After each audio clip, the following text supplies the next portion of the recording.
Okey, cikgu dah start record. Okey, Assalamualaikum dan selamat sejahtera kepada para pelajar semua. Hari ini kita akan belajar bab terakhir sekali dalam buku teks tingkatan 2 iaitu bab 13, meteoroid, asteroid dan juga komet.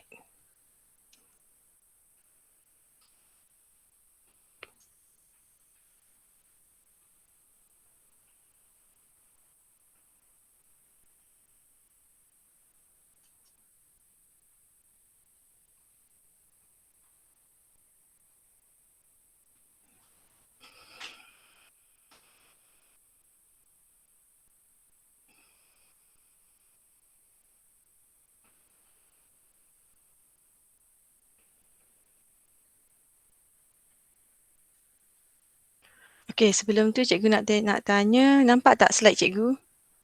Boleh tulis dekat bahagian chat Okey, bagus.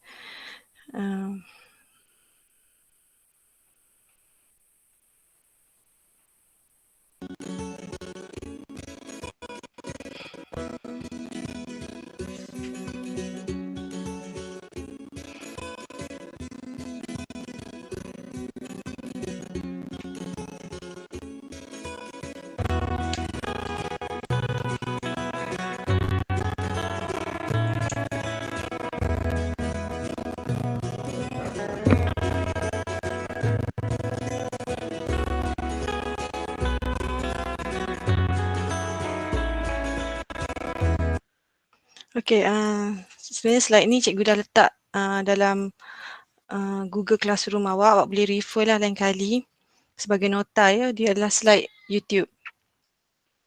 Okey, mula-mula kita pergi kepada definisi untuk mengenali apa itu meteoroid, meteor dan juga meteorit. Belakang ni ada perkataan T. Okey. Okey, meteoroid ialah jasad pepejal. Dia adalah pepejal yang terapung di angkasa lepas. Okey, bersaiz antara 10 mikrometer. Mikro ni lagi kecil ya. Mikro maksud dia kecil. Lagi kecil daripada meter. Mikrometer dan paling besar pun saiz dia cuma 1 meter. Okey, lebih kecil daripada asteroid dan komet. Serpihan daripada nukleus komet, meteoroid ni merupakan serpihan daripada nukleus pada komet. Komet dia ada kepala dan ada ekor ya. Dalam kepala dia ada nukleus. Okey, dia merupakan serpihan daripada nukleus komet ataupun serpihan daripada asteroid. Meteoroid yang kurang tumpat mengandungi batuan.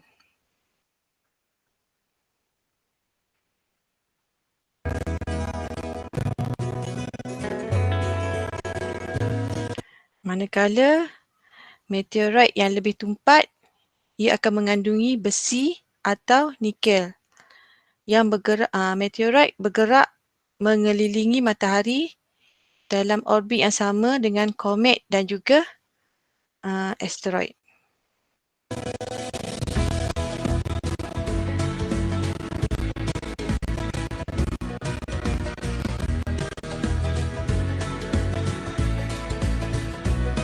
Okay, ini adalah gambar fotografi yang diambil daripada teleskop. Gambar betul lah, gambar real meteoroid. Okay. Yang terdiri daripada tumpat dan juga kurang tumpat. Kalau tumpat yang kurang tumpat dia hanyalah batuan sahaja.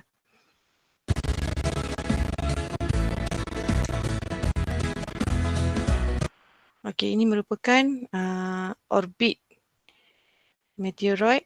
Okey, dia ada orbit dia kat sini dan dia bersilang dengan orbit bumi. Ini matahari.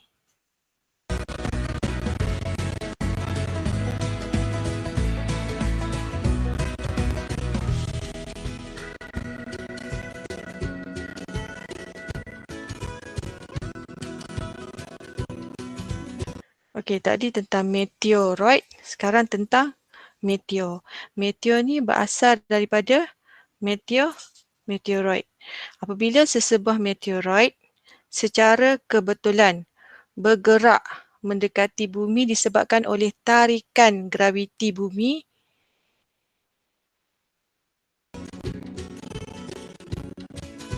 Okay, kelajuan meteoroid akan bertambah. Okay, apabila semakin hampir dengan atmosfera bumi disebabkan oleh tarikan graviti. Sekejap cikgu nak admit.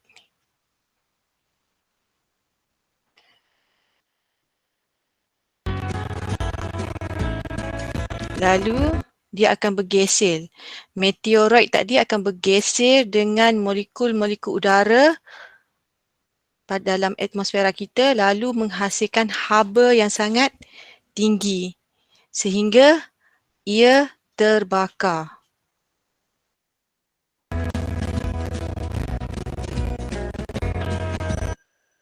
Okey, meteoroid yang terbakar dalam udara kita menghasilkan coretan cahaya yang cerah di langit dipanggil sebagai meteor ataupun kita panggil sebagai tahi bintang. Awak pernah dengar tak ada perkataan hujan meteor?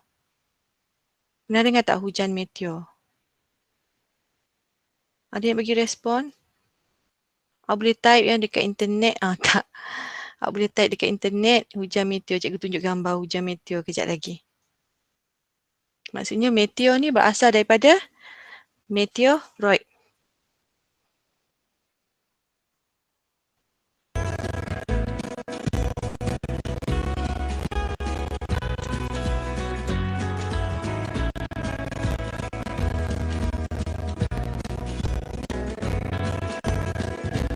Itulah gambar tadi gambar hujan meteor.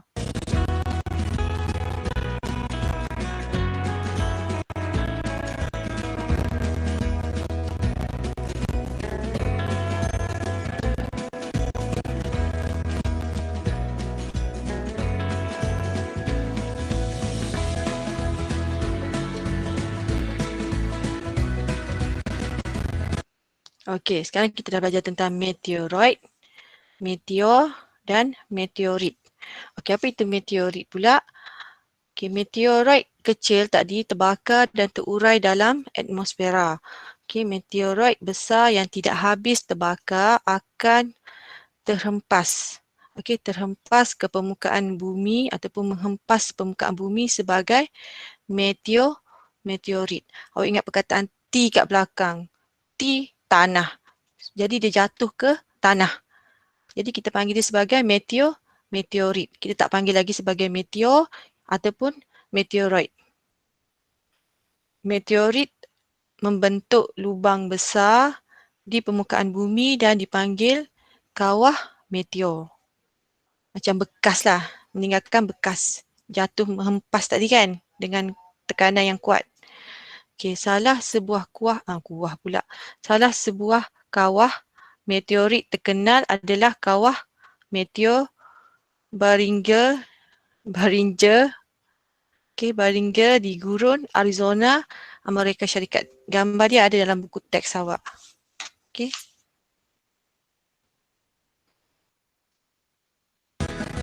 Ini pun salah satu punca kepupusan. Kepupusan apa? Siapa tahu kepupusan apa? Ya, kepupusan dinosaur. Pandai awak semua.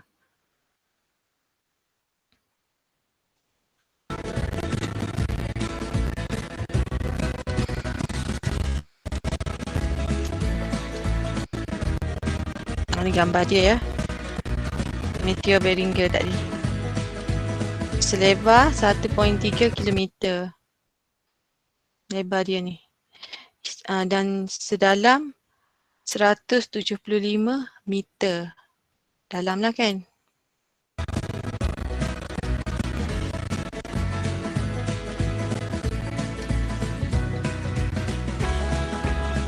Okey. Ini merupakan angkasa lepas. Yang berada di angkasa lepas adalah meteoroid. Okey, dia bebas di angkasa lepas. Okey, bila dia dah memasuki angkasa kita, dia terbakar disebabkan oleh geseran dia dengan udara. Okey, dia membentuk meteor. Dan bila dia terhempas ke tanah, dah jadi meteorit. Dan meninggalkan bekas kawah macam ni.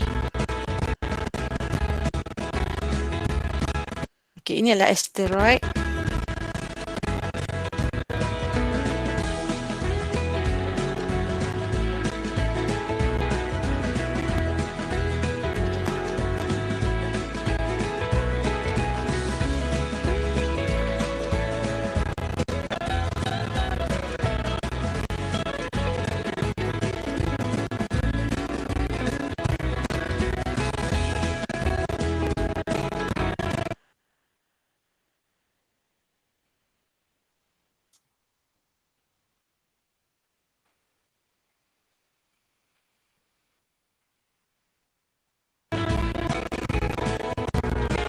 Okey, asteroid tu apa? Asteroid, nama dia dekat-dekat meteoroid, asteroid, meteoroid, meteorit.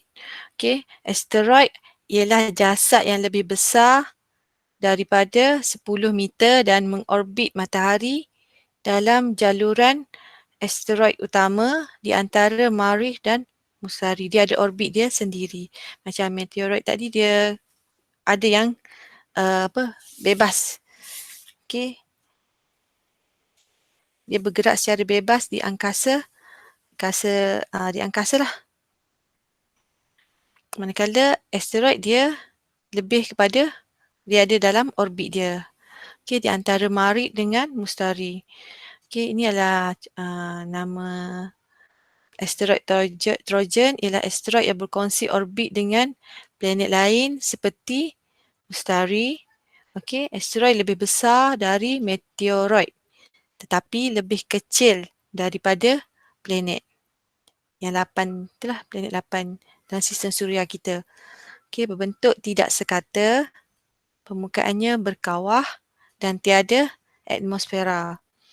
Okey, sesetengah asteroid kaya dengan mineral seperti besi, nikel, magnesium dan juga karbon. Okey. Kejap cikgu tunjuk gambar tadi. Okey, ni. Ni gambar dia tadi kan, jalu tadi. Ni jalu asteroid. Ada asteroid Trojan. Ni. Dia berkongsi dengan Mustari. Orbit dia berkongsi dengan orbit Mustari. Kemudian kita ada ni pula. Jaluran asteroid.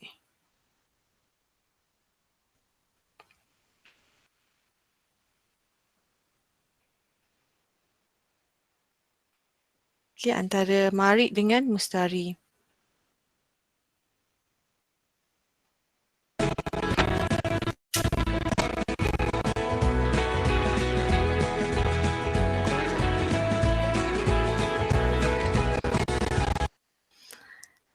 Okey, sesetengah asteroid besar mempunyai satelit semula jadi. Contoh kalau bumi, kita punya satelit semula jadinya ialah, siapa tahu? Untuk bumi, ya bagus, bulan. Ya betul, Ahmad Qayyum.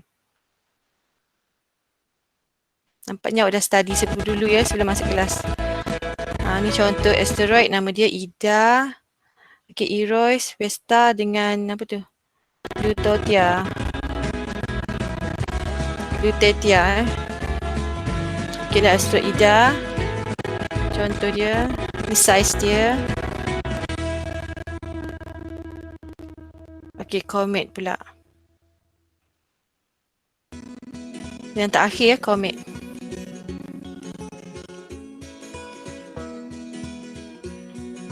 Okey, komet ialah ketelan ais, batuan, debu dan gas beku yang mengorbit matahari. Setiap komet mempunyai ekor, panjang dan kepala. Maksudnya ada ekor dan kepala, tak ada badan Kepala komet terdiri daripada kepala dan ekor. Okey, nukleus merupakan ketelan batuan, ais, metana dan lain-lain lagi. Koma merupakan debu dan gas beku yang mengelilingi nukleus. Okey, bahagian ekor komet pula, ekor debu mengandungi zarah habuk daripada batuan, ekor gas mengandungi zarah-zarah gas bercas, Ekogas berwarna kebiruan kerana pergerakan cahaya biru.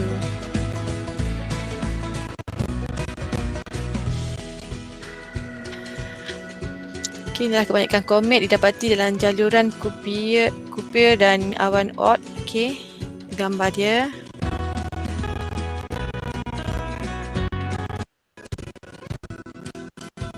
Ni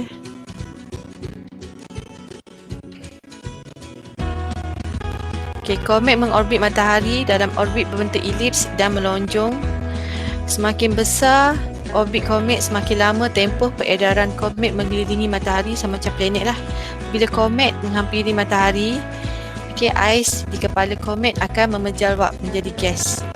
Daripada pepejal, ais adalah pepejal terus kepada gas. Maksudnya proses pemejal wapan. Gas ini ditiup angin suria daripada matahari membentuk eko gas. Maksudnya eko gas tu dia akan selalu menjauhi matahari. Ni, eko komet sentiasa menjauhi arah matahari kerana angin suria. Okey, komet dia tidak mengeluarkan cahaya dia sendiri. Kita nampak dia bercahaya kan? Tak. Dia kelihatan berbara kerana memantulkan cahaya daripada matahari.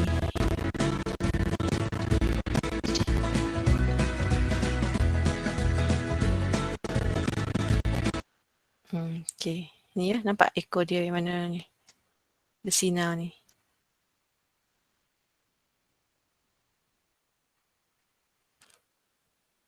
Bila dia jauh daripada matahari, dia dah tak nampak ekor dia dah. Ekor dia dah menghilang. Sebab ekornya dia pantul cuma mantul cahaya daripada matahari sahaja. Dan komet pun ada orbit dia juga, sama macam asteroid. Okay, ni yang mereka namakan komet Ison dan komet Halley ya. Diambil dari teleskop. Okay, impact dia kesan impak ni kesan asteroid dan objek lain terhadap bumi sekiranya dia menghempas bumi ya. Okay, asteroid dan meteor di angkasa lepas lazimnya tidak mengancam bumi. Okay, saintis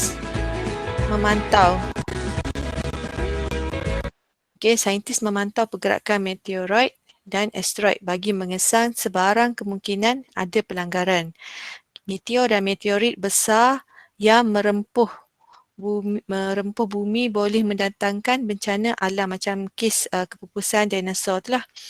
Meteor amat besar yang meletup di atmosfera boleh menghasilkan 500 kiloton daya yang boleh mencetuskan gelombang kejutan.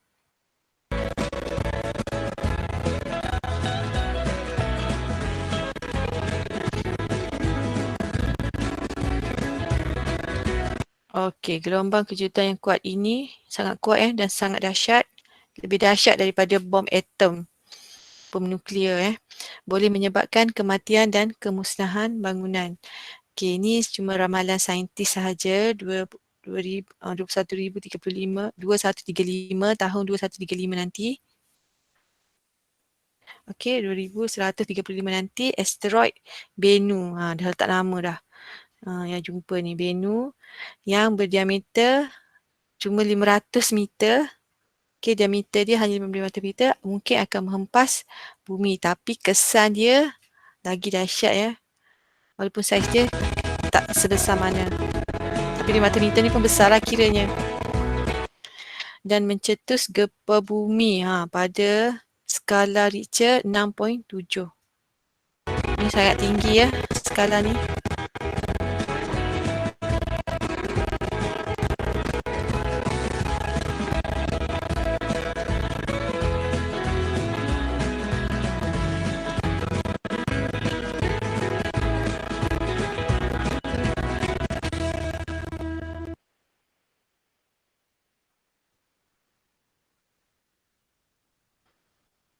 Okey, ada apa-apa nak tanya tak soalan hari ni? Kita dah habis bab 13.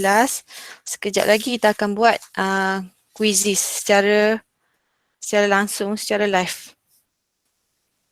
Cikgu harap kamu dapat membezakan antara meteoroid, asteroid dengan komet. Okey, ada apa soalan? Apa yang kamu tanya ni? Bulan-bulan. Okey, kalau tak ada apa-apa soalan, cikgu akan bagi kamu live quizzes. Awak kena jawab sekarang tau. Cikgu akan bagi link tu dekat Telegram kita. Awak rujuk pada Telegram. Okey, itu sahaja buat hari ni. Okey, terima kasih semua. Jangan lupa ya isi kehadiran dekat Google Form juga.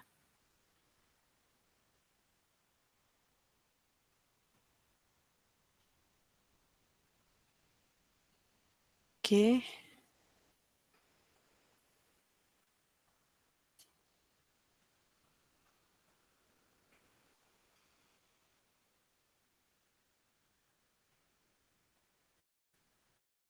Okey, cikgu dah